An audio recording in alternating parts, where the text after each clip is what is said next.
ప్రశ్న కూడా ఇక్కడ ఉండద్దు అని చెప్తున్నాడు ఇక్కడ పరమాత్ముడు.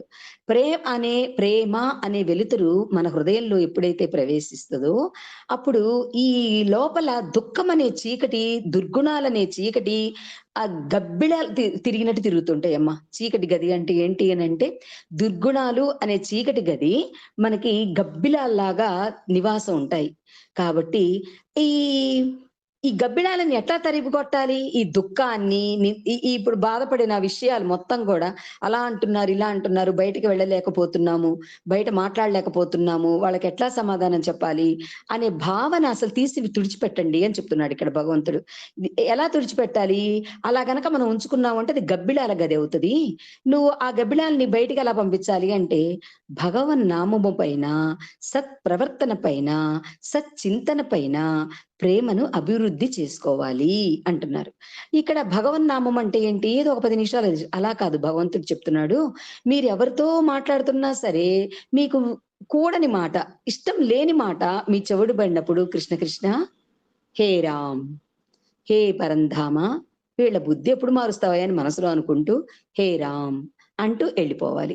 ఇక్కడ సత్ప్రవర్తన అంటే ఏంటి అంటే, మనం విన్నది గూడా మనకు నచ్చని విషయాన్ని గూడా ప్లస్‌గా తీసుకొని, ఆ! ఓకే. అని ఒక నవ్వు నవ్వేసి తప్పుకుని వెళ్ళేదాన్నే సత్ప్రవర్తన అని అంటారు. ఇక్కడ ఆహ్, మ మ స న ఇక అయ్యో! మ్యూట్‌లో పెట్టండమ్మా ఎవరో. హ్మ్. సత్ప్రవర్తన అంటారు. అయితే ఇక్కడ ఇంకోటేం చెప్తున్నాడు?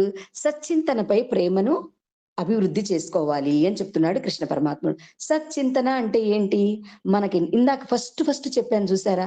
మనకి కష్టం వచ్చింది, నష్టం వచ్చింది, ఆస్తులు పోగొట్టుకున్నాం. ఏదైనా సరే ఆ చింతననేది ఎలాగనుకోవాలనుకున్నా, ఓహో! భగవంతుడు నాకు ఈ టైంలో తీసేయాలనుకున్నాడు తీసేసాడు. ఓకే. నాకు బంధాలన్నీ గూడా తెగిపోయినాయి. ప్రశాంతం. మళ్ళీ ఇస్తాడు. ఆహా! ఈ టయాన భగవంతుడు నాకివ్వాలనుకున్నాడు. ఇస్తున్నాడు. ఇందులో పోయినప్పుడు నేను కుంగిపోయింది లేదు. ఇప్పుడు వచ్చిందని ఎగిరిపడలేదు. ఎందుకంటే అప్పుడు ఉండబట్టేగా పోయింది. ఇప్పుడు వచ్చింది మాత్రం శాశ్వతమా? అనేది సచ్చింతన. భగవంతుడే ఇస్తున్నాడు. భగవంతుడే తీసుకెళ్తున్నాడు.